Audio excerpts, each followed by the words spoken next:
morning and welcome and let us get started with the work for today. आज के lecture को शुरुआत करते हैं। ब्रिटिशर्स अपनी बंगाल विजय के बाद कर्नाटक के युद्धों में फ्रांस को सफलतापूर्वक हराने के बाद, जैसा कि हमने अपने पिछले लेक्चर्स में पढ़ा है कि ब्रिटिशर्स और फ्रांस के बीच में कर्नाटक के युद्ध लड़े जाते हैं और उन पूरी युद्धों की श्रृंखला में अंतिम रूप से अंग्रेज विजयी रहते हैं। और अपनी कर्नाटक विजय के बाद, प्लासी के युद्ध और बक्सर के युद्ध में जीतने के बाद ब्रिटिशर्स का जो सेल्फ कॉन्फिडेंस रहता है वो 7वें आसमान पर रहता है और अब वो धीरे धीरे करके भारत के पूरे क्षेत्रों पे अपना स्वामित्व स्थापित करने के लिए बहुत ज्यादा आतुर और प्रेरित होते हैं। तो ब्रिटिशर्स अपनी कर्नाटक और बंगाल विजय के बाद अब पूरे भारत को, समूचे भारत को अपनी राजनीतिक पकड़ के अंतर्गत लाना चाहते हैं। जैसा कि हमने पढ़ा था 1757 में बैटल ऑफ प्लासी हुआ था और 1764 में बैटल ऑफ बक्सर हुआ था।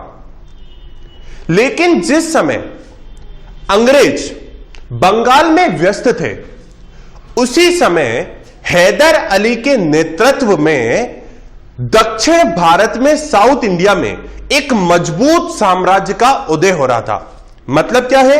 हमने पढ़ा था कि ब्रिटिशर्स ने 1757 और 1764 में 2 बैटल्स में अपनी विजय प्राप्त करी और बंगाल को सुनिश्चित कर लिया, जीत उनकी इंश्योर्ड हो गई। और जिस समय बंगाल में ब्रिटिशर्स विजयी थे, उस समय 1761 में मैसूर नामक राज्य की पूरी अथॉरिटी, पूरी शक्ति हैदर अली के अंडर में आ गई थी। जिस समय अंगाल ईस्ट में बंगाल में व्यस्त थे, उसी समय हैदर अली के नेतृत्व में एक मजबूत साम्राज्य का उदय हो रहा था। और जिस प्रकार अंग्रेजों की विस्तारवादी नीति, एक्सपेंशनिस्ट पॉलिसी, विस्तारवादी एक्सपेंशनिस्ट पॉलिसी का मतलब छोटे छोटे राज्यों को अपने अधिकृत करना और अपने रूल के, अपने नियंत्रण के अंदर करना लाना, जिस प्रकार से अंग्रेज जब भारत में एक्सपेंशनिस्ट पॉलिसी, विस्तारवादी नीति को अपना रहे थे, उसी प्रकार से दक्षिण भारत में हैदर अली के नेतृत्व में एक्सपेंशनिस्ट पॉलिसी चल रही थी। और जैसा कि हम सभी जानते हैं, ब्रिटिशर्स कभी नहीं चाहते थे कि कोई भी भारतीय राजा एक्सपेंड करे।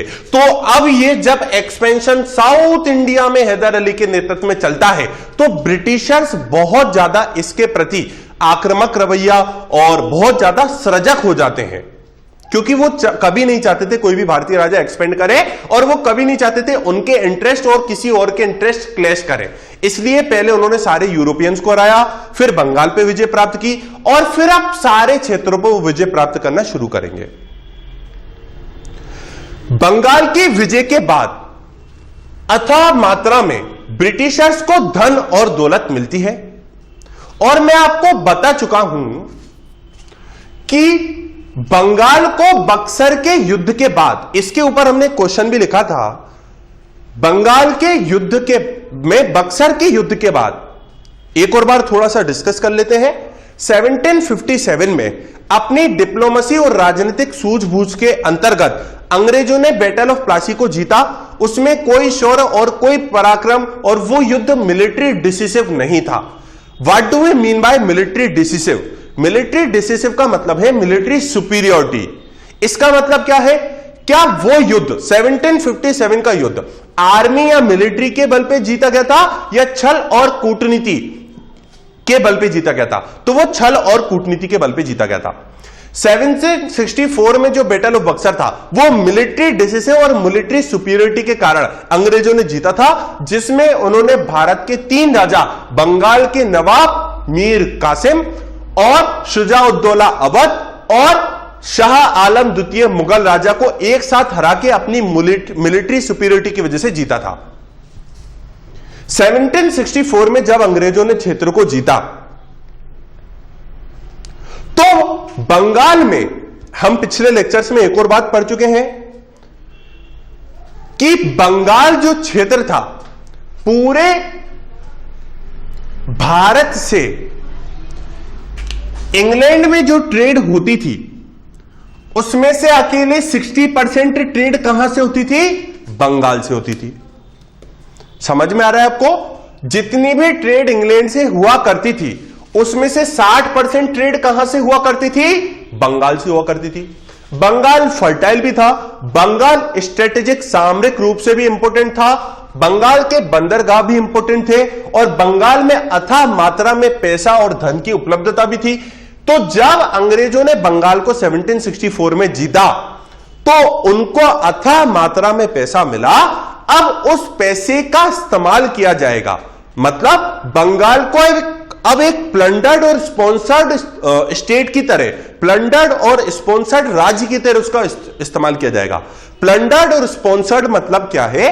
प्लंडर्ड का मतलब लूट, स्पॉन्सर्ड पे जरा हम कंसंट्रेट करते हैं कि स्पॉन्सर्ड स्टेट कैसे बंगाल को एक स्पॉन्सर्ड स्टेट की तरह यूज किया जाएगा।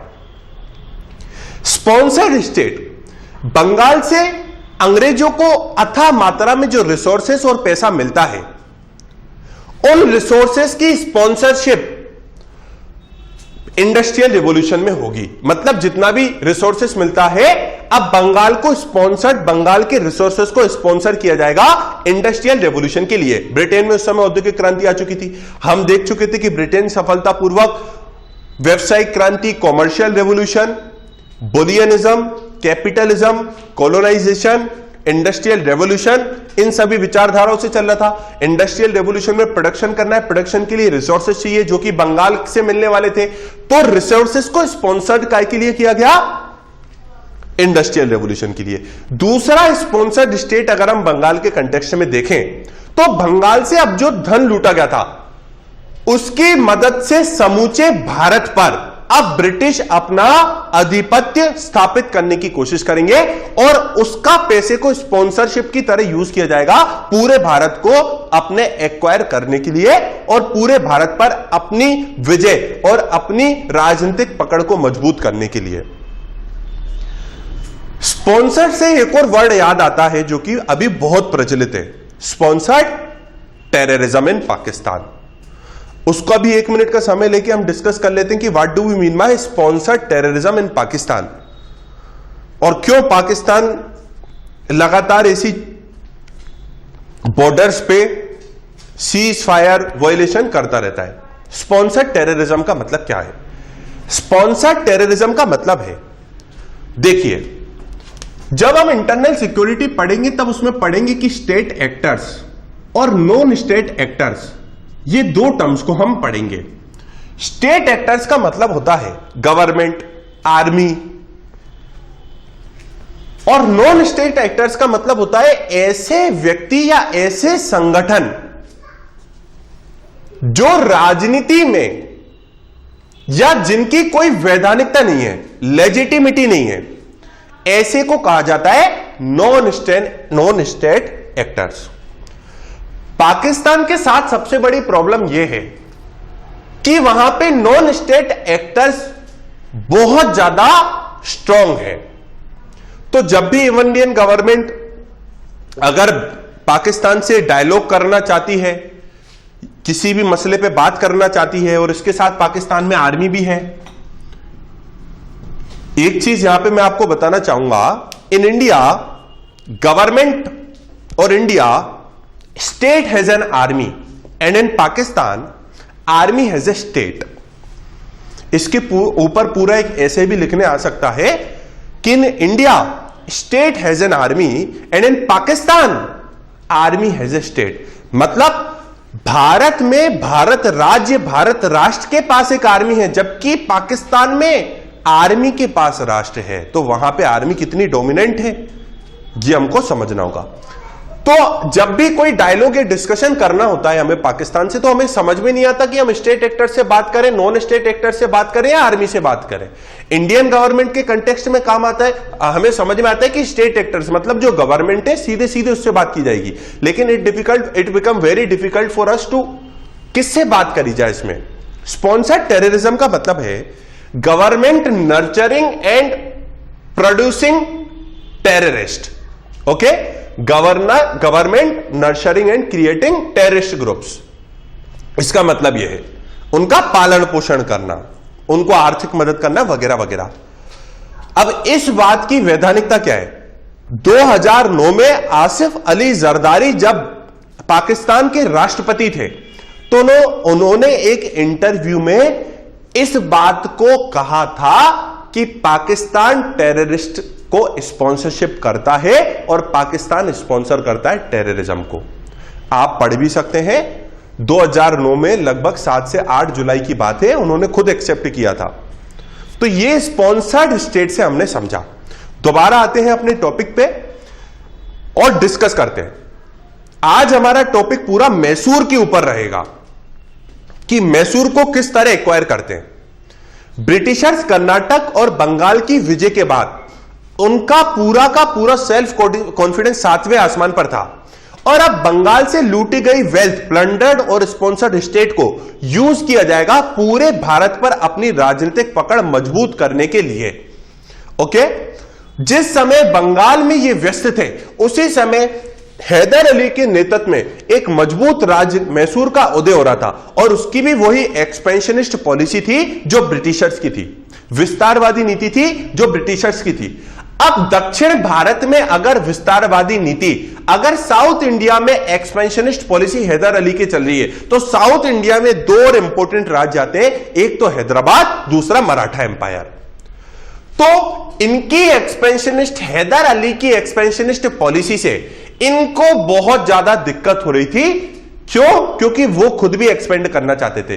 तो जितने भी हम बैटल्स देखेंगे मैसूर के, टोटल 4 बैटल्स होंगे, उनमें हम पाएंगे कि हैदराबाद और जो मराठास होते थे उन्होंने किसी बैटल में इंग्लैंड का साइड दिया। क्यों? क्योंकि ये आपस में ट्रीटी कर लेते थे इनके खिलाफ, ताकि जो मराठास और जो हैदराबाद था उनको विस्तार कर सके, वो एक्सपेंड कर सके। तो ट्रीटी कर लेते थे ये इंग्लैंड के साथ, जो कि हम देखेंगे।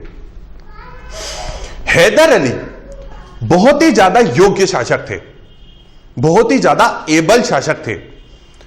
क्यों? हैदर अली ने अपनी आर्मी का रीऑर्गेनाइजेशन कराना शुरू किया, पुनर्गठन कराना शुरू किया। इससे हमारा मतलब क्या है? 1764 में बैटल ऑफ बक्सर में चूंकि अंग्रेज विजय प्राप्त कर चुके थे अपनी मिलिट्री सुपीरियोरिटी की वजह से, तो हैदर अली इस बात को अच्छे से समझते थे कि ब्रिटिशर्स को, जो एम्बिशियस ब्रिटिशर्स हैं और जो एक्सपेंशनिस्ट ब्रिटिशर्स हैं, इनको अगर हमको रोकना है तो हमें एक स्ट्रॉन्ग आर्मी चाहिए होगी।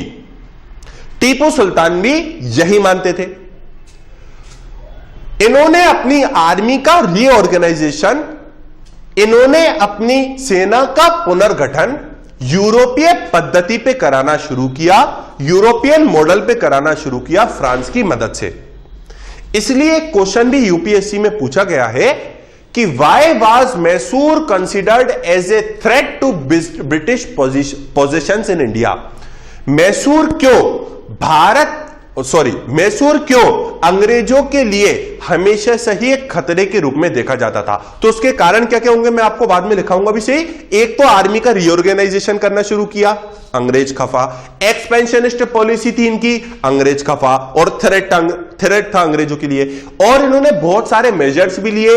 एग्रीकल्चर में इन्होंने बिचौलियों को, मीडिएटर्स को हटाया और टैक्सेशन कम किया ताकि किसान को ज्यादा प्रॉफिट हो पाए। ये तीसरा मेजर था। ओके, इसके साथ साथ इन्होंने विदेशी अलायंस बहुत किए। इन्होंने अपने एम्बेसडर्स बाहर भेजे और 1799 में तो टीपू सुल्तान ने पत्र लिख दिया था नेपोलियन को। समझ में आ रहा है? तो और फ्रांस और ब्रिटेन की तो हमेशा दुश्मनी रही है, हमने देखा है 7 ईयर वॉर्स। तो ये सारी चीजें हमको समझना जरूरी है। आर्मी का रीऑर्गेनाइजेशन करना शुरू किया तो हमेशा से ही एक थ्रेट रहा था मैसूर ब्रिटिश के एक्सपेंशन के लिए और ब्रिटिश पोजीशन इन इंडिया के लिए। तो ब्रिटिशर्स कभी नहीं चाहते थे मैसूर एक्सपेंड करे। इसलिए बंगाल के बाद उन्होंने अपना पूरा ध्यान कहां पे कंसंट्रेट करना शुरू कर दिया? मैसूर में शुरू कर दिया। देखिए, मैं आपको एक और चीज बताना चाहूंगा। In history nothing just happens. अगर आपको एक ट्रिक मैं बताऊं कि कैसे आप हिस्ट्री सब्जेक्ट में अपनी पकड़ मजबूत कर सकते हैं, कैसे अच्छे आंसर्स लिख सकते हैं और कैसे आप उसके साथ ज्यादा फेमिलियर हो सकते हैं, तो आप एक चीज हमेशा सोचनी होगी, in history nothing just happens, मतलब कुछ भी ऐसे ही नहीं होता, हर चीज किसी ना किसी कॉज और इफेक्ट हिस्ट्री में आती है, जो कि हिस्ट्री की बैकबोन होती है। हर चीज का कोई ना कोई कारण होता है, हो सकता है वो कारण 1 साल पुराना हो, 2 साल पुराना हो, 10 साल पुराना हो, 50 साल पुराना हो या 100 साल पुराना हो। जैसे कि हम देखते हैं 1757 के बाद अंग्रेजों ने जो भारतीयों पर शोषण और सारी चीजें करना शुरू की, उसी के कारण 100 साल बाद 1857 में रिवोल्ट ऑफ 1857 1857 की महान क्रांति लड़ी गई। तो हर कुछ चीज किसी कारण और इफेक्ट की वजह से होती है, और ये कारण नेशनल भी हो सकते हैं, इंटरनेशनल भी हो सकते हैं, प्रोविंशियल भी हो सकते हैं, प्रांतीय भी हो सकती है, राष्ट्रीय भी हो सकती है और अंतरराष्ट्रीय भी हो सकते हैं। पिछले लेक्चर में हमने देखा था कि किस प्रकार इंटरनेशनल इवेंट्स, अंतरराष्ट्रीय इवेंट्स किसी देश के इतिहास पर असर डालते हैं। हमने देखा था 1757 से यूरोप में, इंग्लैंड में, यूरोप में 7 इयर्स वॉर, 7 वर्षीय युद्ध फ्रांस और इंग्लैंड के बीच में लड़ा गया था। जब यह युद्ध शुरू हुआ उसी समय 1757 मार्च में चंदर नगर बस्ती पर, जो कि फ्रांस की एक टेरिटरी थी ईस्ट इंडिया में, ईस्ट इंडिया में फ्रांस की जो एकमात्र टेरिटरी चंदर नगर बची थी, मार्च 1757 में ब्रिटिश उस पर अटैक कर देते हैं, जो कि ट्रीटी ऑफ अलीनगर की खंडन था, जो कि हमने पढ़ लिया है। तो 1757 से लेके जब 7 इयर्स वॉर शुरू हुआ इंग्लैंड और फ्रांस के बीच में, उसका नतीजा यहां पे देखा।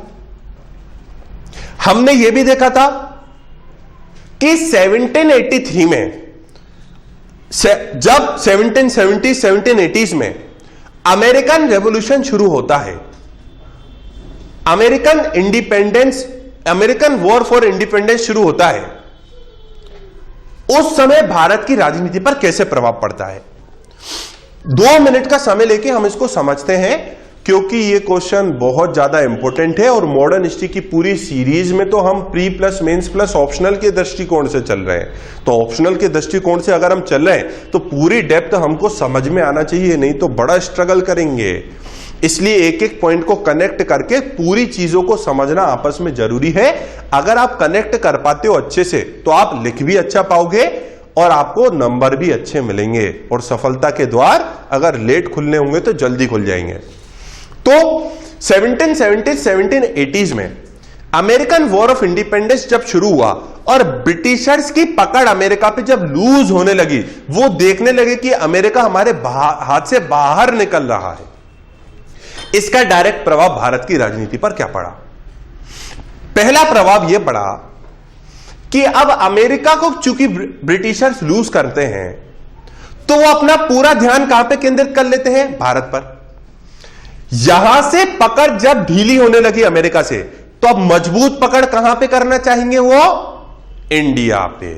क्यों? क्योंकि ब्रिटेन में 1750s के बाद जो इंडस्ट्रियल रेवोल्यूशन आया है, उसके लिए जो रिसोर्सेज चाहिए, अब अमेरिका तो रहा ही नहीं, अब एक कॉलोनी तो जा चुकी है, तो अब हमको और कॉलोनीज डेवलप करनी होंगी, क्योंकि इंडस्ट्रियल रेवोल्यूशन ही अमीर बनाने वाला है, प्रोडक्शन ही अमीर बनाने वाला है, वो बिना रिसोर्सेज के होते ही। तो इसलिए भारत पर पकड़ करना तो जरूरी है। तो अमेरिका लूज हुई और भारत पर टाइट कंट्रोल, यह पहला पॉइंट हुआ अमेरिकन रेवोल्यूशन का। दूसरा, तब 1780s में ब्रिटिशर्स को यह बात भली भांति समझ में आ गई थी कि हमको एग्रेसिव पॉलिसीज का इस्तेमाल इंडिया में नहीं करना चाहिए। क्यों नहीं करना चाहिए? क्योंकि अभी हमने अमेरिका लूज किया है और हम ये रिस्क बिल्कुल नहीं ले सकते कि हम इंडिया को लूज करें। इसीलिए 1783 में जो 1783-84 में जो पिट्स इंडिया एक्ट आया था, उसमें यह बोला गया था, no use of aggressive methods to conquer India rather than use diplomatic and political moves to ensure your control over India. अर्थात कोई भी एग्रेशन का यूज मत करो, डिप्लोमेसी का यूज करके भारत को अधिकृत करो। Subsidiary alliance, diplomatic move. Subsidiary alliance में क्या होता था, इसके ऊपर पूरा एक अलग से लेक्चर भी लेंगे बाद में हम। सब्सिडरी अलायंस इसके ऊपर नहीं, अर्थात यह है कि भारत में ब्रिटिश पॉलिसीज क्या क्या चली, उसके ऊपर अगला लेक्चर लेंगे। तो सब्सिडरी अलायंस में क्या होता था, internal affairs of Indian states हस्तक्षेप करना शुरू कर दिया। जो भारत में राजाओं के आंतरिक मामले थे उनमें हस्तक्षेप करना शुरू कर दिया।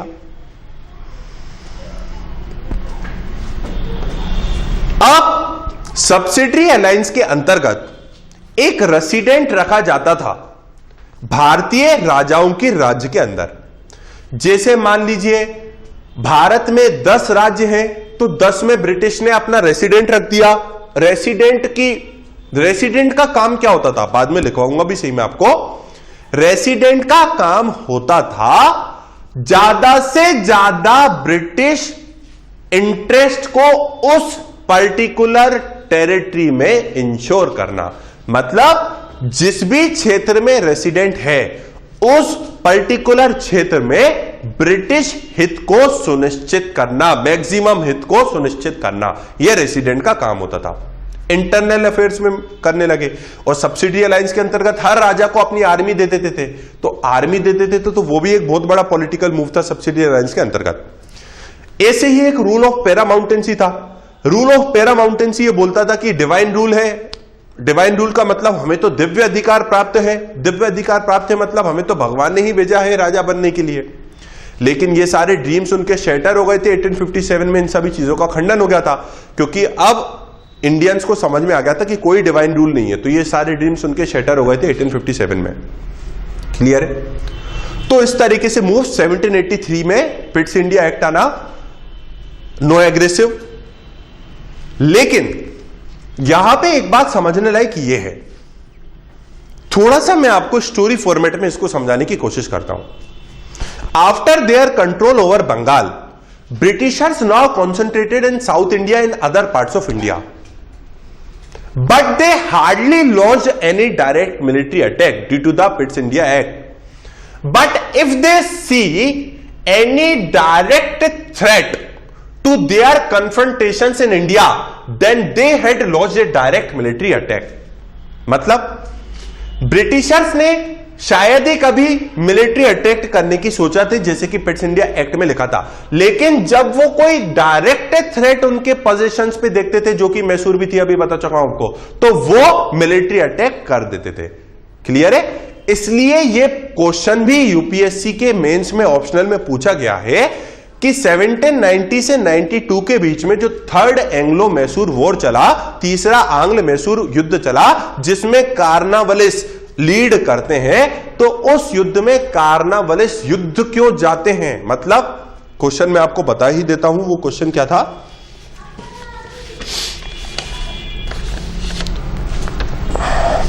Examine the circumstances which led to the third Mysore war, could Cornwallis have avoided it. अब इसका मतलब क्या है? ऐसे उस समय क्या परिस्थितियां थी जिसके कारण तीसरा एंग्लो मैसूर वॉर होता है? क्या कार्नावलिस उसे रोक सकते थे? अब जो 1790 से 92 के बीच में तीसरा आंग्ल मैसूर युद्ध, थर्ड एंग्लो मैसूर वॉर चला, उसके बारे में बोला जाता है कि क्यों कार्नावलिस उसे रोक सकते थे। यह क्वेश्चन क्यों पूछा गया? यह क्वेश्चन इसीलिए पूछा गया क्योंकि थोड़ी देर पहले मैंने आपको बताया है 1783 के पिट्स इंडिया एक्ट में यह बात की गई थी कि युद्ध नहीं लड़ने, acquire Indian states but without the risk of war. हालांकि हमको एक्वायर अधिशासित तो करना है भारतीय राज्यों को, लेकिन वॉर की रिस्क के बिना। तो उन्होंने युद्ध क्यों लड़ा? समझ में आ रहा है आपको? तो ये इंटरनेशनल इवेंट्स और जितने भी इवेंट्स, इनको अगर हम कनेक्ट नहीं कर पाते तो फिर मान लो सडन ऐसा कोई क्वेश्चन आ जाता है तो फिर हम वहां पे स्ट्रगल करेंगे। इसलिए इस पूरे कोर्स में हमने ये कोशिश की कि जितनी ज्यादा चीजें आपको बता पाए उतनी ज्यादा आप उनको याद रखो, ताकि आपको एग्जाम में दिक्कत ना आए और बहुत प्रॉफिट आपको हो। क्लियर है? ये पूरी स्टोरी मैसूर की चल रही थी। कुल मिला के 4 युद्ध लड़े जाते हैं। पहले 2 युद्धों में हैदर अली लड़ते हैं। दूसरे युद्ध में के समय हैदर अली की मृत्यु हो जाती है, जिस कारण टीपू सुल्तान युद्ध को कंटिन्यू करते हैं और लास्ट के 2 युद्धों में टीपू सुल्तान करते हैं। मैं आपको बता चुका हूं, हैदर अली और टीपू सुल्तान दोनों ही बहुत योग्य राजा थे। उन्होंने आर्मी रीऑर्गेनाइजेशन करना शुरू की, उन्होंने फ्रांस की मदद लेना चाही, हालांकि वो हो नहीं पाई थी। और भी उन्होंने इंटरनेशनल संबंध बनाने की कोशिश की, एग्रीकल्चर में रिफॉर्म करने की कोशिश की, और जो मेजर्स लिए उन्होंने बहुत सारे वेट मेजर्स वगैरह लिए, और उसके अलावा भी उन्होंने बहुत इंपॉर्टेंट काम किए थे। टीपू सुल्तान वो व्यक्ति हैं जिन्होंने पहला वॉर रॉकेट को एस्टेब्लिश किया था। उनको उसका फाउंडर बोला जाता है, वॉर रॉकेट की।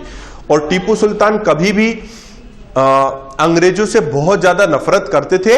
इसका हमको यह सबूत मिलता है कि एक टीपू टॉय करके है, स्क्रीन पे आप उसकी पिक्चर देख सकते हो। तो टीपू टॉय, इसमें आपको दिख रहा है कि किस तरीके से जो शेर है वो जो यूरोपियन सैनिक है उसको परेशान कर रहा है। क्लियर है? तो 1768 से लेके 1769 से लेके 1770 तक पहला युद्ध चलता है, 80 से 84 तक दूसरा युद्ध चलता है, फिर 90 से 92 तक तीसरा युद्ध चलता है, और फिर 99 में लास्ट युद्ध होता है एंग्लो मैसूर वॉर। थोड़ा थोड़ा मैं आपको इनके बारे में समझा देता हूं, अभी हम लिखना शुरू करेंगे। उसके बाद पहले युद्ध में पूरी तरीके से अंग्रेज हार जाते हैं और जीत जाता है कौन? हैदर अली। और उनके बीच में एक ट्रीटी होती है जिसमें बोला जाता है कि अब हम दोनों एक दूसरे के इंटरनल मैटर्स में अफेयर नहीं करेंगे, लेकिन अगर हम दोनों के ऊपर कोई भी अगर आक्रमण करता है तीसरा व्यक्ति, तो हम दोनों एक दूसरे को म्यूचुअल हेल्प देंगे। यह पहले युद्ध में होता है। लेकिन 1773 में जब मराठास आक्रमण करते मैसूर पर, तब हैदर अली की मदद कौन नहीं करता? अंग्रेज मदद नहीं करते। इससे उसका दिमाग खराब हो जाता है। तो दूसरा युद्ध होता है। दूसरे युद्ध में भी विजयी कौन रहते हैं? मैसूर किंगडम विजय रहता है, टीपू सुल्तान विजय रहता है। एक ट्रीटी हो जाती है। पहले और दूसरे युद्ध में अंग्रेजों को कुछ भी नहीं मिलता। मतलब in the first and the second battle of Mysore, Anglo Mysore war, they hardly yield any political और इकोनॉमिक गेन्स। उनको कुछ भी आर्थिक और राजनीतिक वो नहीं मिलती है। इसलिए फिर तीसरा युद्ध लड़ा जाता है। तीसरे युद्ध के बहुत सारे कारण हैं, मैं आपको बता देता हूं। मैसूर के कंट्रोल में एक मालाबार कोस्ट थी, और जो मालाबार कोस्ट है वहीं से ब्लैक पेपर और बहुत सारी इंपॉर्टेंट चीजों का एक्सपोर्ट किया जाता था। ब्लैक पेपर और बहुत सारी चीजों का एक्सपोर्ट किया जाता था। तो जब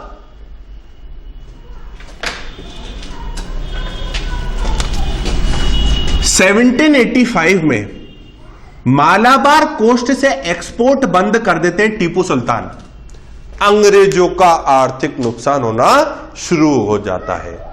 तो ये एक बहुत बड़ा कारण रहेगा तीसरे का। और फिर कार्नावालिस एंट्री ले लेते हैं, और तीसरे युद्ध में बहुत ज्यादा बिगिनिंग और बहुत ज्यादा एक इंपॉर्टेंट नतीजा जो रहता है तीसरे युद्ध का, वो अंग्रेजों के हित में जाता है। और 50% से ज्यादा जो टेरिटरी रहती है टीपू सुल्तान की, वो अंग्रेजों को मिल जाती है, और टीपू सुल्तान को बहुत बड़ा हर्जाना भी देना पड़ता है। और इसी के साथ जो टीपू सुल्तान के 2 बेटे रहते हैं, उनको भी बंधक कौन बना लेते हैं? अंग्रेज बना लेते हैं। 1799 में श्रीरंगपट्टनम में फिर मृत्यु हो जाती है फाइनली। इस तरीके से मैसूर का चैप्टर खत्म हो जाता है और मराठास का शुरू हो जाता है। अब बाद में ब्रिटिशर्स अपनी पूरी की पूरी जो ताकत है उसको यूज करके मराठास को एलिमिनेट करना शुरू करेंगे। तो ये कुछ स्टोरी भारत की चली थी। अब हम पूरी टाइमलाइन बनाते हैं। मैंने आपको सारी चीजें समझा दी हैं। इन चीज को आप अच्छे से रिमाइंड करने के लिए हम टाइमलाइन बना लेते हैं, नोट से लिख लेते हैं, और मेंस में ऑप्शनल में जो क्वेश्चंस पूछे गए हैं उनके आंसर लिख लेते हैं। बीच बीच में मैं आपको और चीजों को बताता चलूंगा ताकि एक ओवरऑल अंडरस्टैंडिंग आपकी अच्छी बन जाए इन चीजों में। शुरुआत करेंगे 5 से 6 लाइन के एक नोट के साथ। तो लिखना शुरू करें।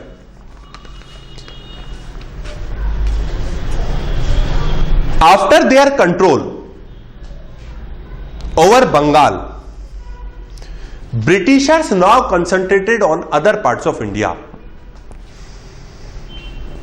After their control over Bengal, Britishers now concentrated on other part of India. अपनी बंगाल विजय के बाद ब्रिटिशर्स अब भारत के अन्य क्षेत्रों को भी जीतने के लिए आतुर हैं।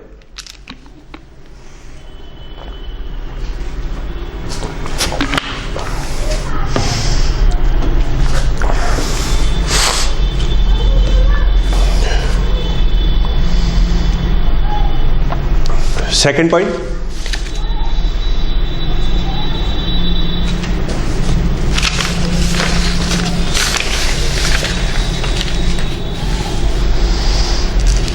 when the Britishers were busy in Bengal,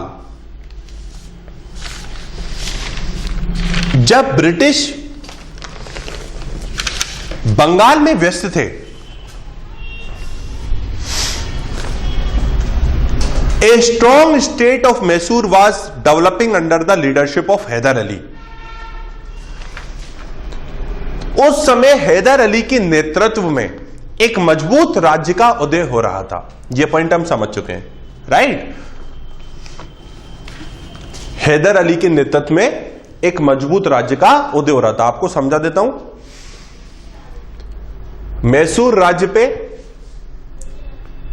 जो वोडियार वंश का शासन हुआ करता था 1761 से पहले, तो 1761 से पहले जो वोडियार वंश का शासन हुआ करता था, वो वोडियार वंश का शासन खत्म हो गया और 1761 में पावर किसके हाथ में आ गई?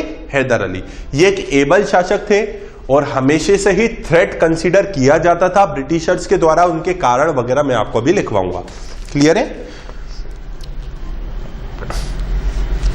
और एक और चीज हम देख चुके हैं, हमको एक और चीज यहां पे एनालाइज करनी होगी कि Britishers were fighting with the nationalistic feeling, whereas Indian kings were fighting with the provincial attitude. मतलब प्रांतीय उनका दृष्टिकोण होता था। वो कैसे होता था मैं आपको बताता चलूंगा। अगला point, when Hyder Ali came to power in 1761,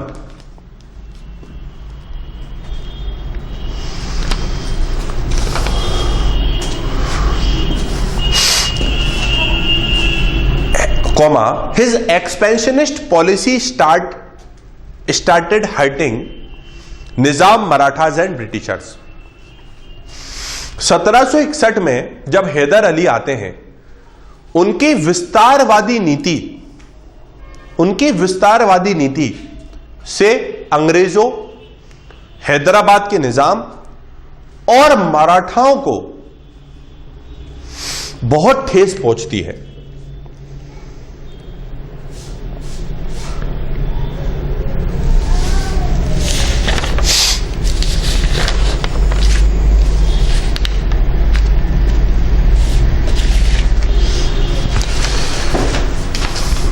इसके पहले हम टाइमलाइन पे जाएं और पूरे 4 बैटल्स को डिस्कस करें। हम यूपीएससी में आए हुए एक क्वेश्चन के आंसर को लिखते हैं ताकि पूरी अंडरस्टैंडिंग आपकी बन जाए। लिखिए, why was Mysore considered a threat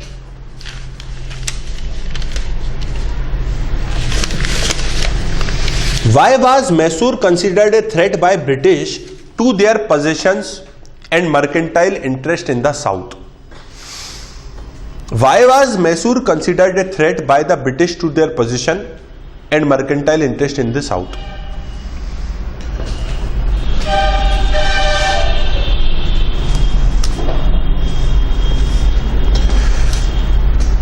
Mysore क्यों ब्रिटिशर्स के द्वारा, अंग्रेजों के द्वारा भारत में उनके क्षेत्र और उनके आर्थिक हितों के समक्ष एक चुनौती माना जाता था?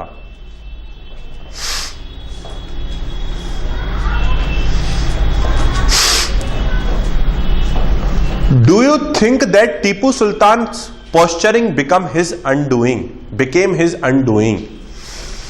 Do you think that Tipu Sultan's posturing became his undoing? क्या आप मानते हैं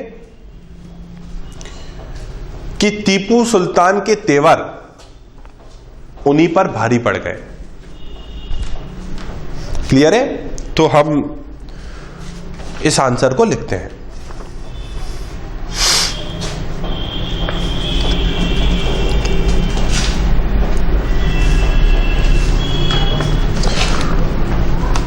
थ्रेट क्यों था मैसूर, उसके कारण लिखते हैं। टोटल 10 कारण लिखेंगे। First, modernisation of army on European lines. Modernisation of army on European lines, पहला कारण। यूरोपीय पद्धति पर अपनी सेना का पुनर्गठन करना, यह मैं आपको बता चुका हूं।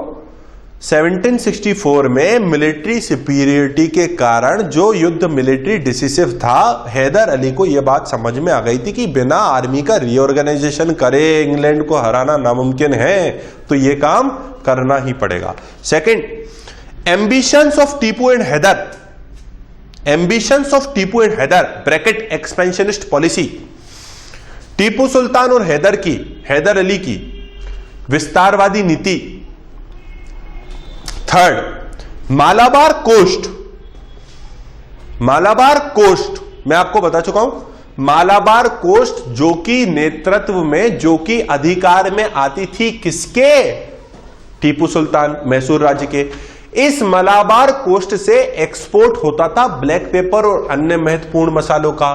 तो 1785 में चूंकि ब्रिटिश के कंट्रोल में यह टेरिटरी थी नहीं, इसलिए एक्सपोर्ट कौन बंद कर देते हैं? टीपू सुल्तान बंद कर देते हैं। तो मालाबार कोस्ट को भी एक्वायर करना है, इसलिए भी ये थ्रेट थे। फोर्थ, फ्रांस अलायंस, फ्रांसीसियों के साथ गठबंधन।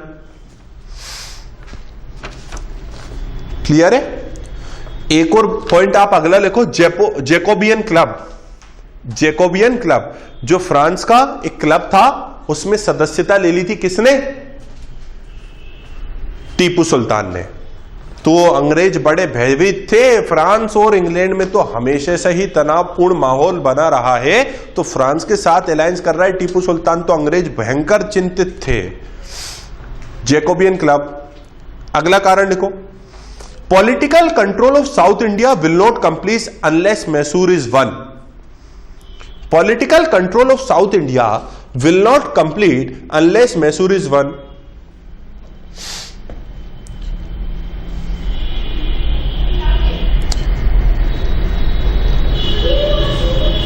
दक्षिण भारत पर राजनीतिक नियंत्रण करना तब तक संभव नहीं था जब तक कि अंग्रेज मैसूर को ना जीत लें। दक्षिण भारत पर राजनीतिक नियंत्रण करना तब तक संभव नहीं था जब तक अंग्रेज मैसूर को ना जीत ले। मैं आपको बता चुका हूं, बक्सर के युद्ध के बाद अब वो पूरी की पूरी बंगाल को एक स्पॉन्सर और प्लंडर स्टेट की तरह इस्तेमाल करते हैं और अब वो पूरे भारत पर अपना राजनीतिक नियंत्रण बनाना चाहते हैं। साउथ इंडिया में ये नियंत्रण क्यों पॉसिबल नहीं हो पाता? क्योंकि हैदर अली और टीपू सुल्तान थे। अगला, रिफॉर्मिस्ट पॉलिसी, सुधारवादी नीति। बहुत सारी ये रिफॉर्मिस्ट पॉलिसीज लाए इंडस्ट्रीज में और फॉरेन ट्रेड में। अगला, Tipu sent his ambassadors to France, Russia, China, Burma, Iran, Turkey. Tipu sent his ambassadors to France, Russia, China, Burma, Iran and Turkey. Tipu Sultan अपने राजदूतों को France, Russia, China, Burma, Iran और तुर्की भेजते हैं। तो टीपू सुल्तान ने अंतरराष्ट्रीय संबंध बनाने की कोशिश की ताकि ब्रिटिशर्स को वो। अगला, Tipu wrote letter to Napoleon but France weak naval power. Tipu wrote letter to Napoleon but France weak naval power was the reason they could not help. Tipu Sultan Napoleon को एक पत्र व्यवहार लिखते हैं, पर फ्रांस की कमजोर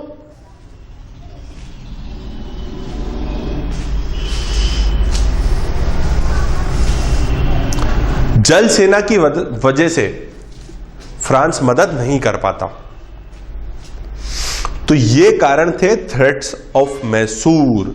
इसलिए ब्रिटिशर्स के द्वारा थ्रेट कंसीडर किया जाता था मैसूर को। एक छोटा सा पैराग्राफ इसमें ऐड करेंगे हम, लिखिए। East India company had both strategic and commercial interest in Mysore province. East India company had both strategic and commercial interest in Mysore, तभी तो आक्रमण कर रहे थे, अगर प्रॉफिट ही नहीं होता तो क्यों करते।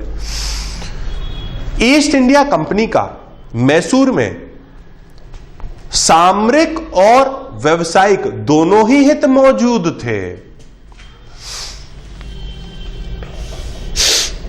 Bracket important ports were located in the province of Mysore. Mysore प्रांत में कुछ महत्वपूर्ण पोर्ट्स थे, जैसे कि मैंने आपको बताया Malabar coast. Continue writing.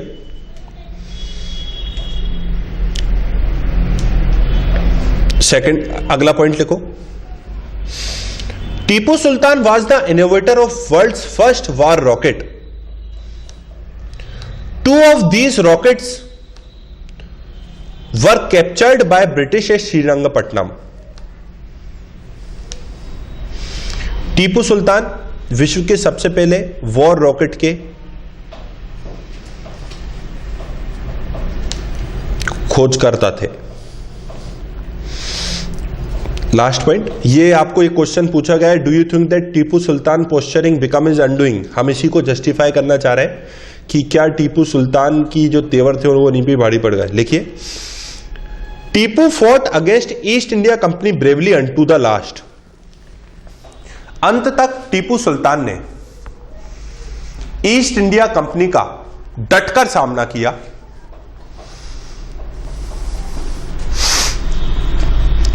But he could not get the support of any other regional power. But he could not get the support of any other regional power. पर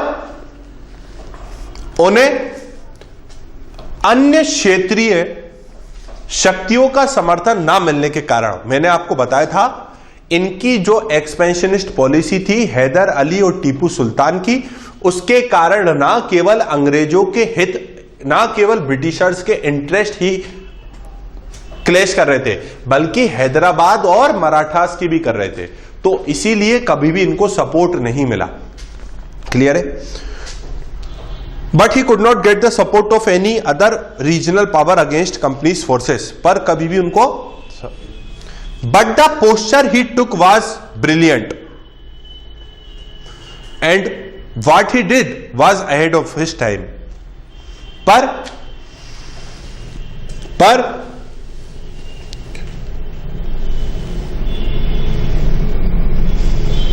but the posture he took was brilliant and what he did was ahead of his time. Clear है।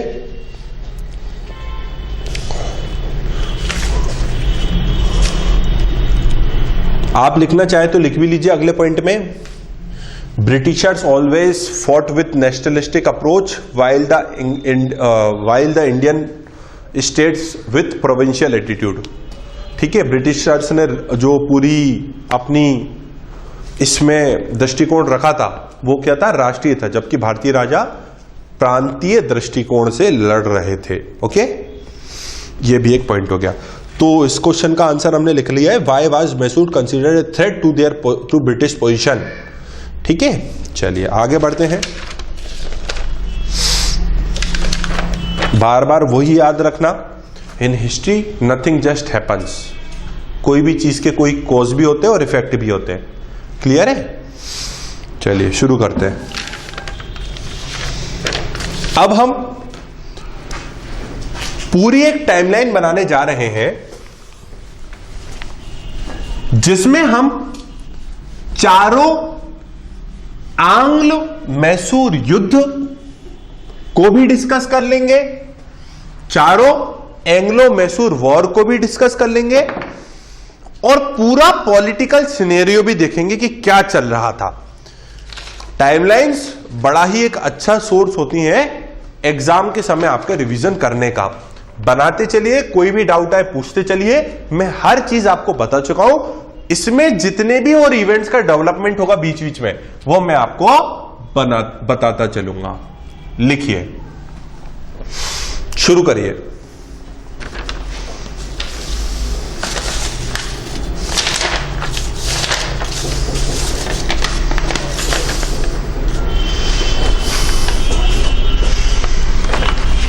1734 से 1766 चिक्का कृष्णराज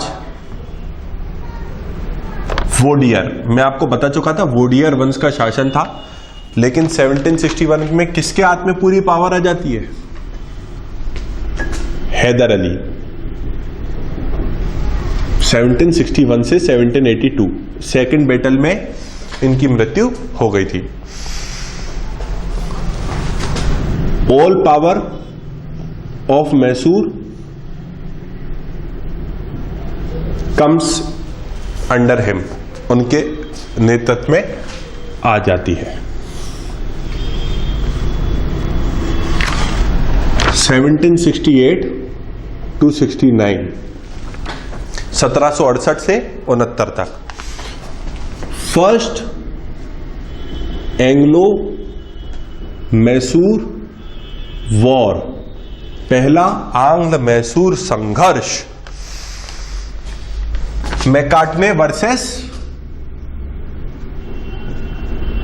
हैदर अली, ये अंग्रेजों का नेतृत्व कर रहे थे।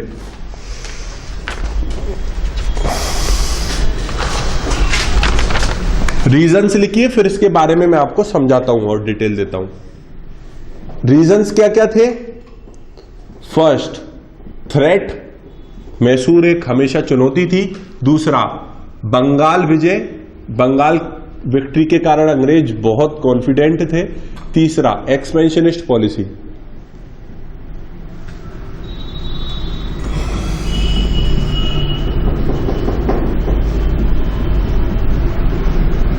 Expansionist policy. ओके, अब देखिए, समझने की कोशिश कीजिए। 2 मिनट का समय लेके पूरी हिस्ट्री इसकी आपको मैं स्टोरी की तरह बताने की कोशिश करता हूं। 1768 से 69 के बीच में फर्स्ट एंग्लो मैसूर वॉर लड़ा गया। मैसूर जो क्षेत्र था, हैदराबाद, मराठास, क्लैश क्यों मैसूर से क्यों हो रहे थे? क्योंकि एक्सपेंशनिस्ट पॉलिसी थी। ब्रिटिशर्स मैसूर को एक्वायर करना चाहते थे मलाबार कोस्ट और स्ट्रेटेजिक और पॉलिटिकल और इकोनॉमिक इंटरेस्ट के कारण, और साउथ इंडिया की तब तक हम पूरी विजय प्राप्त नहीं कर सकते जब तक मैसूर को ना जीत लें। तो ब्रिटिशर्स एक चाल चलते हैं। ब्रिटिशर्स मराठा और हैदराबाद के साथ एक संधि करते हैं और ये बोलते हैं जितनी भी साउथ इंडिया में छोटे छोटे शासक और प्रांत होते हैं उनको एक नारा देते हैं कि टीपू सुल्तान और हैदर अली, इनका जो शासन है वो सभी के हित में नहीं है, इसलिए आओ सब मिलते हैं और मैसूर के खिलाफ आक्रमण करते हैं। तो संधि कौन कर लेते हैं? अंग्रेज, मराठास और हैदराबाद से। 1761 में third battle of Panipat Ahmad Shah Abdali और नाना साहेब मतलब बालाजी बाजीराव के बीच में लड़ा जाता है। अखंड भारत या संपूर्ण भारत पर शासन करने का सपना मराठाओं का तभी टूट जाता है 1761 में, जब उनको हार का सामना करना पड़ता है। 1761 के युद्ध में थर्ड बैटल ऑफ प्लासी में मराठाओं को बहुत ज्यादा आर्थिक नुकसान होता है। जिस समय अंग्रेज इन दोनों को मिला लेते हैं, हैदर अली अपना पासा फेंकता है और मराठा से बोलता है कि तुम्हें तो बहुत ज्यादा आर्थिक नुकसान हो चुका है, ये लो मेरे तरफ से 35 लाख रुपए और इस युद्ध से हट जाओ। चूंकि मराठाओं को बहुत ज्यादा नुकसान हो गया था 1761 की युद्ध में, इसलिए उनको यह संधि समझ में आ जाती है और मराठा पहले युद्ध से बाहर हो जाते हैं। हैदराबाद से अंग्रेज ये बोल देते हैं कि अगर तू मेरे साथ मिलकर इस पे आक्रमण नहीं करेगा तो मैं तुझ पे आक्रमण कर दूंगा। इसलिए इन सबके बीच में मैसूर का युद्ध होता है। मैसूर के युद्ध में अंग्रेजों का नेतृत्व मैकार्टने करते हैं और इस युद्ध में जीत किसकी होती है? हैदर अली की होती है। और अंग्रेजों की बुरी तरीके से हार हो जाती है, नाक कट जाती है अंग्रेजों की। समझ में आ गया पूरा episode? Continue writing. Hyder Ali wins, Hyder Ali जीतते हैं और एक ट्रीटी होती है, संधि होती है। फिर treaty of Madras, treaty of Madras. Treaty of Madras में क्या क्या था? स्टेटस क्यो, स्टेटस क्यो मतलब युद्ध के पहले जो क्षेत्र जिसके पास थे उसको वापस दे दिए जाएं। दूसरा म्यूचुअल हेल्प, म्यूचुअल हेल्प का मतलब अगर कोई आप पे आक्रमण करेगा तो हम हेल्प करेंगे, अगर कोई हम पे आक्रमण करेगा तो आप हेल्प करोगे। क्लियर है? और इसके साथ अंग्रेजों को बहुत ज्यादा हर जाना भी किसको देना पड़ा था? हैदर अली को देना पड़ा था। तो पहले युद्ध में और जो दूसरा युद्ध अब आएगा ना, उसमें अंग्रेजों को कोई भी गेन नहीं हुआ। तो कोई भी गेन नहीं हुआ तो तीसरा तो होना ही है। तो पहला युद्ध ट्रीटी ऑफ मद्रास से हुआ। चारों युद्धों का विवरण हम अलग से एक और पेज में लिखवा दूंगा मैं आपको, ताकि पूरी चीजें समझ में आ जाए। अभी अपन टाइमलाइन को कंटिन्यू करते हैं। अगला लिखिए, मैंने आपको थोड़ी देर पहले बताया था कि म्यूचुअल हेल्प का वादा किया गया था ट्रीटी ऑफ मद्रास में 1769 में, कि हम दोनों एक दूसरे को म्यूचुअल हेल्प देंगे। लेकिन अब मराठा 1771 में जब हैदर अली पे आक्रमण करते हैं, लिखिए 1771 मराठास वर्सेस मैसूर, तब सहायता नहीं करते ब्रिटिशर्स। लिख भी लीजिए, ब्रिटिशर्स डिडंट हेल्प ब्रैकेट में, ब्रिटिश सहायता नहीं करते। क्लियर है? और ब्रिटिशर्स एक और बड़ी भूल क्या कर देते हैं, 1773 में Britishers attack and acquire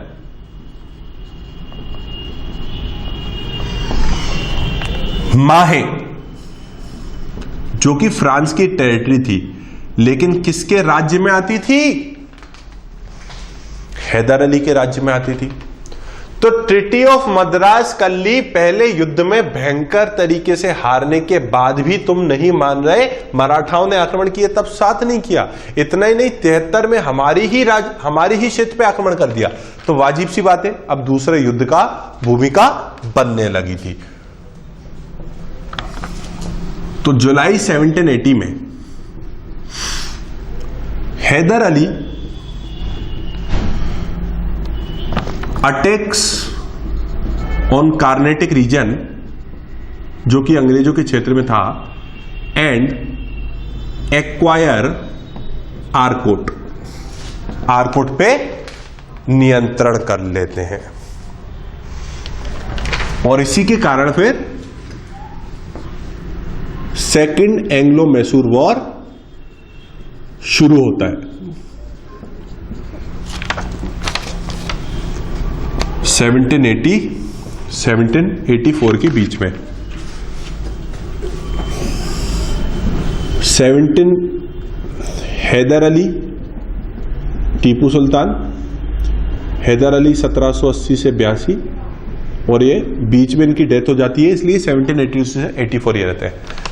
versus Warren Hastings, अंग्रेजों का नेतृत्व करते हैं।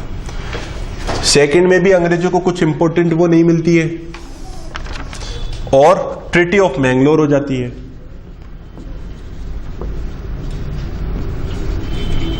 ट्रीटी ऑफ मैंगलोर, एक यहां पे पॉइंट लिखिए आप, first and second battle did not yield any gain to Britishers. पहले और दूसरे युद्ध में अंग्रेजों को कुछ भी फायदा नहीं होता। Did not yield any gain to Britishers, पहले समझा चुका हूं।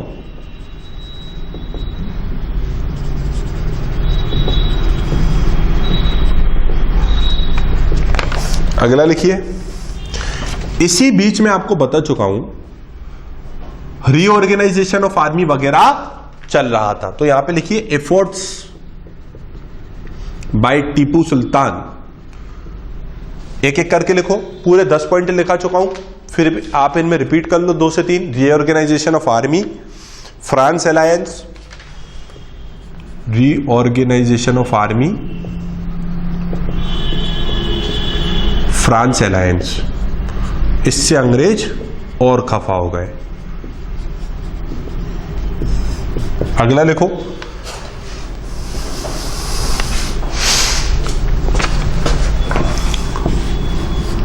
(1788) लिखिए,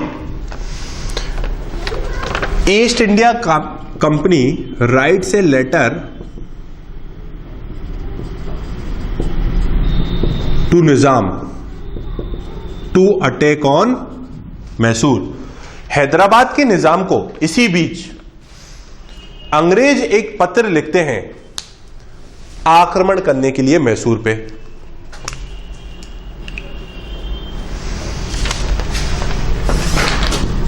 इससे गुस्सा होके 1789 में टीपू सुल्तान अटैक्स ऑन त्रावणकोर, जो कि अंग्रेजों की टेरिटरी था। और 1785 में मैं आपको बता चुका हूं, लिख भी लीजिएगा आप साइड में, मालाबार कोस्ट से एक्सपोर्ट बंद कर देते हैं तो अंग्रेजों का दिमाग खराब हो जाता है। और 1789 में जब टीपू सुल्तान त्रावणकोर पे अटैक करते हैं तो फिर और दिमाग खराब हो जाता है। इसी कारण 1790 से 92 के बीच में third battle of Anglo Mysore war, third Anglo Mysore war. Clear है?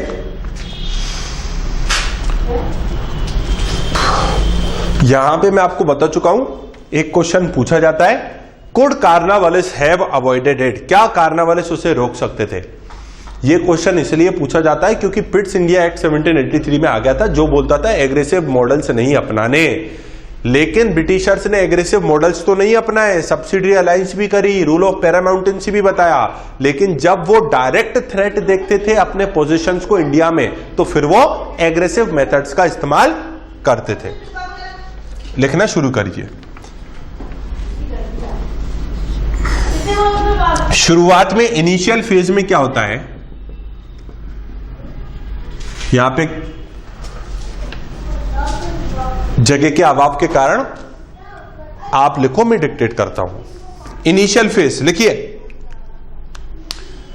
मिडो commands and Britishers did not yield any gain.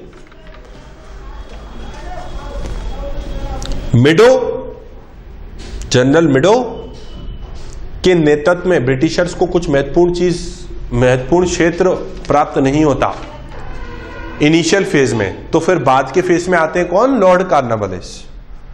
लिखिए, ending phase March 1791, Cornwallis conquer Vellore and Ambur, Vellore और अंबर पर विजय प्राप्त करते हैं।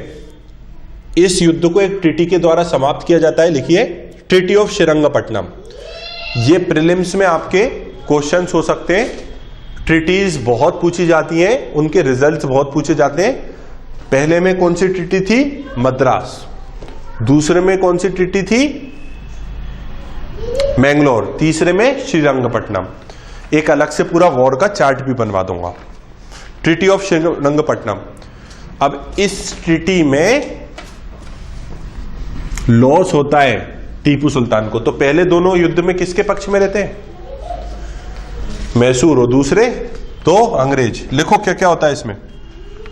50% territory taken away by Britishers, 50% से ज्यादा क्षेत्र ब्रिटिशर्स को दे दिया गया। दूसरा, 3 करोड़ रुपीस कंपनसेशन, 3 करोड़ रुपए का हर्जाना, और टीपू सुल्तान के दोनों पुत्रों को कब्जे में कर लिया।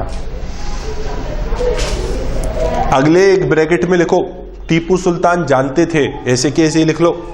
अगले ब्रैकेट में लिखिए टीपू सुल्तान जानते थे कि अंग्रेज द्वारा की गई संधि ज्यादा नहीं टिकेगी। अपने पास्ट एक्सपीरियंस से वो ये बात समझ गए थे कि अंग्रेज दोबारा आक्रमण करेंगे, इतनी कम समय तक उनकी संधि नहीं, इतनी ज्यादा समय तक उनकी संधि नहीं टिकेगी और तीसरा युद्ध भी होगा, सॉरी चौथा युद्ध भी होगा। तो टीपू सुल्तान का गैस बिल्कुल सही था। अगला box steps. First, Tipu makes international alliance. मैं आपको बता चुका हूं, पहले पॉइंट में लिखवा भी चुका हूं, वो अलायंस बनाते हैं किस किस के साथ, फ्रांस, तुर्की वगैरह के साथ, और वहां पे अपने एम्बेसडर्स को भेजते हैं। सेकंड, आर्मी रीऑर्गेनाइज्ड, फिर से आर्मी रीऑर्गेनाइज करना शुरू करवाते हैं, क्योंकि टीपू को यह पता था कि बाद में फिर से अटैक होगा, ब्रिटिशर्स नहीं मानेंगे, इसलिए काम करते हैं वो। अगला point, Wellesley comes with his expansionist policy. Lord Wellesley की विस्तारवादी नीति। अगला last point, 1799 fourth Anglo Mysore war. 1799 में फोर्थ एंग्लो मैसूर वॉर होता है, जिसमें विजय किसको मिलती है, अंग्रेजों को मिलती है। हार कौन जाते हैं, टीपू सुल्तान, और उनकी मृत्यु कहां हो जाती है, श्रीरंगपट्टनम में। इनके बारे में 3 पॉइंट और बता देता हूं। टीपू सुल्तान के बारे में, इन्होंने श्रीरंगपट्टनम में एक स्वतंत्रता वृक्ष लगवाया था। टीपू टॉय मैं आपको बता चुका हूं कि लंदन में उसको रखा गया है म्यूजियम में। स्क्रीन पे आप देख भी सकते हो कि किस तरीके से यूरोपियन या ब्रिटिश सैनिक की डोमिनेंस शेर ने बनाई हुई है, और टीपू सुल्तान की 1799 में श्रीरंगपट्टनम में मृत्यु हो चुकी थी। 1 मिनट का समय, आप इसको रिवाइज कर लीजिए।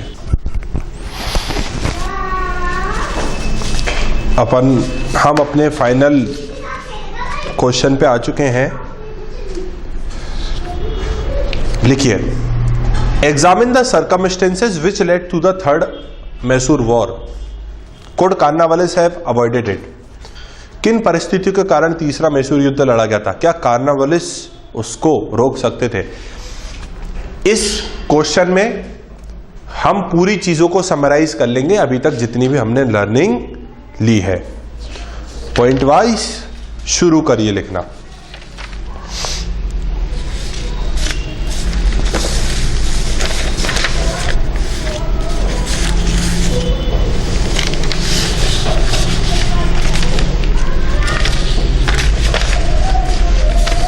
लिखिए,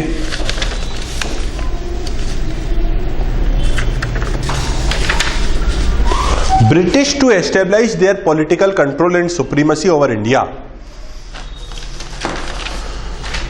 भारत पर अपनी राजनीतिक पकड़ को सुनिश्चित करने के लिए, British to establish their political control and supremacy over India, भारत में अपनी राजनीतिक पकड़ और संप्रभुता को सुनिश्चित करने के लिए had to fight many battles, को कई युद्ध लड़ना पड़े। One of the most challenging power was Mysore. इनमें से सबसे बड़े ब्रिटिश के प्रतिद्वंदी मैसूर राज्य था। Mysore was always considered a threat by Britishers. Mysore को हमेशा से ही ब्रिटिशर्स की नजर में, Mysore was always considered a threat by Britishers. Mysore को ब्रिटिशर्स की नजर में हमेशा एक चुनौती ही माना जाता था, अंग्रेजों की नजर में।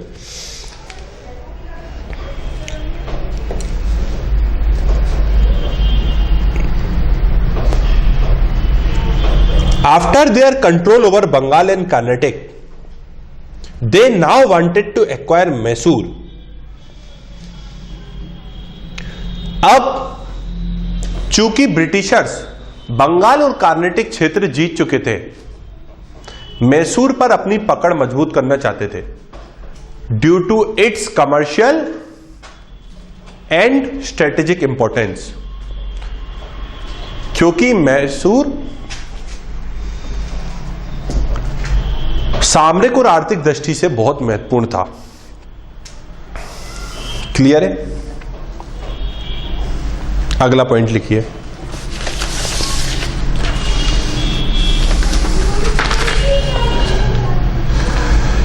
Anglo Mysore war, third Anglo Mysore war bracket 1790-92 dash the survival episode.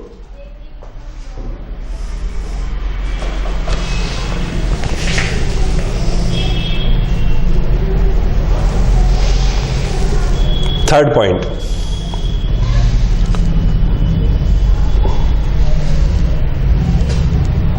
They were very much concern, they मतलब Britishers, they were very much concern about the rising power of Haider Ali. वो हैदर अली की बढ़ती शक्ति से बहुत ज्यादा चिंतित थे। And never wanted any Indian king to expand, और वे कभी नहीं चाहते थे कि कोई भी भारतीय राजा विस्तार करे।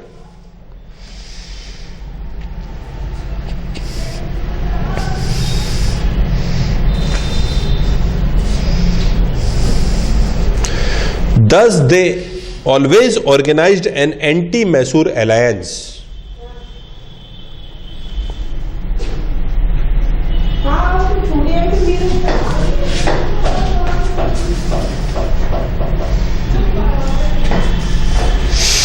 Thus they always organized an anti-Mysore alliance. अगला पॉइंट,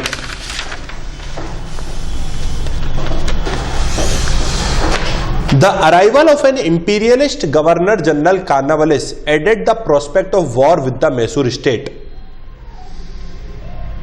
साम्राज्यवादी गवर्नर जनरल कॉर्नवालिस ने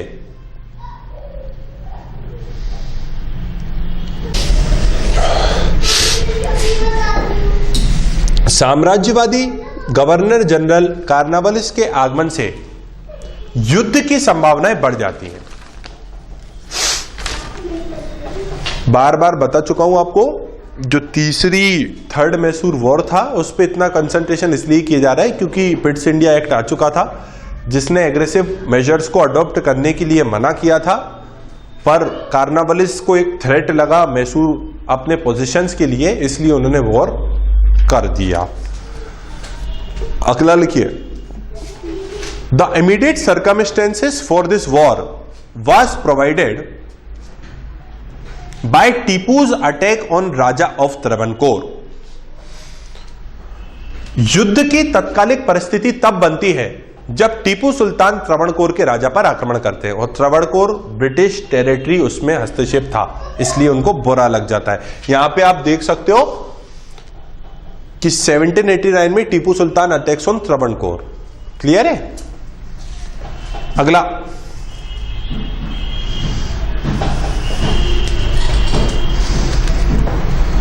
1784 Pitt's India act prohibited all aggressive Wars in India. 1784 के पिट्स इंडिया एक्ट ने सभी आक्रामक युद्धों पर अंकुश लगाने की बात की थी। क्लियर है?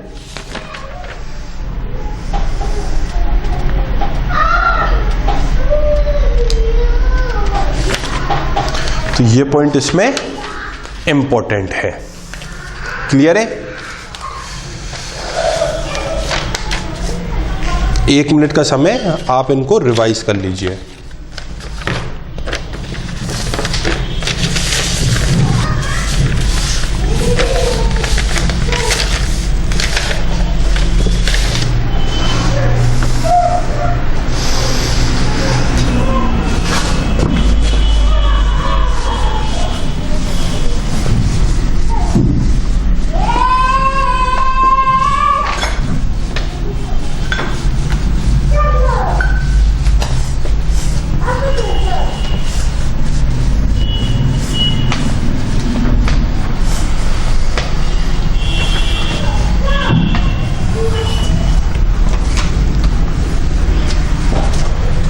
अब हम एक छोटा सा चार्ट बना लेते हैं जिसमें चारों एंग्लो मैसूर वॉर को कवर कर लिया जाएगा।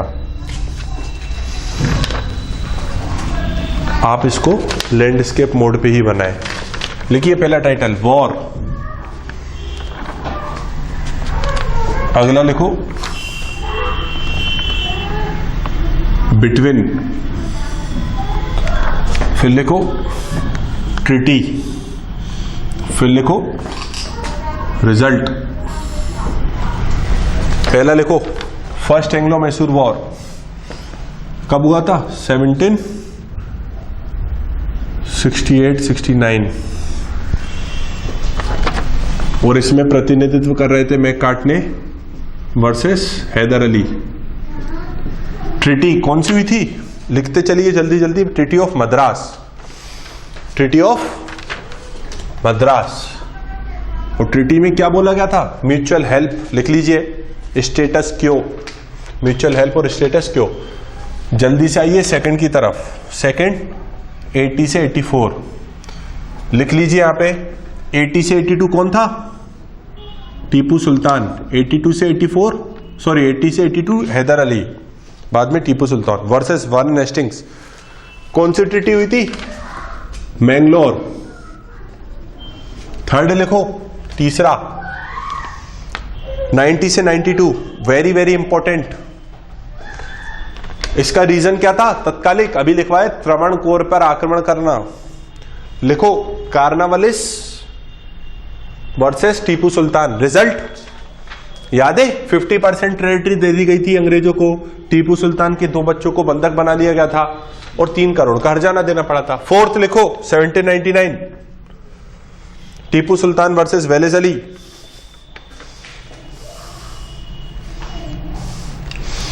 टीपू सुल्तान किल्ड, मार दिए गए थे इसमें।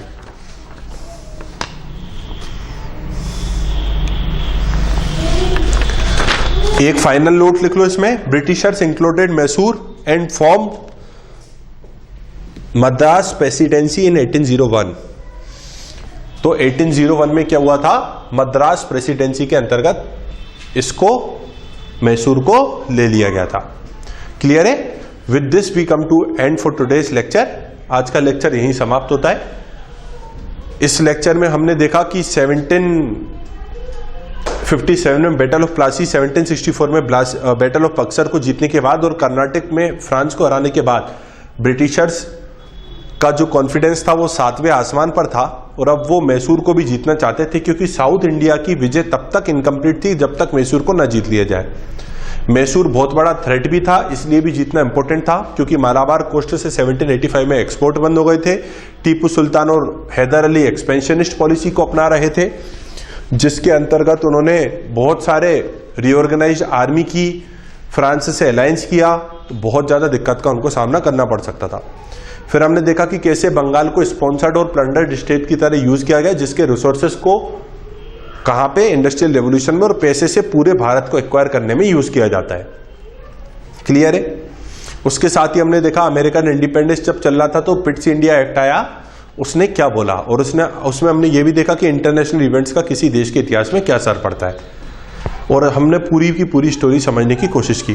तो बंगाल ने अब मद्रास को, कर्नाटक क्षेत्र को एक्वायर कर लिया है, बंगाल को एक्वायर कर लिया है, मैसूर को एक्वायर कर लिया है। कल के लेक्चर में हम पढ़ेंगे कि किस तरीके से मराठास को उन्होंने एक्वायर किया है। Okay, with this and for today's lecture.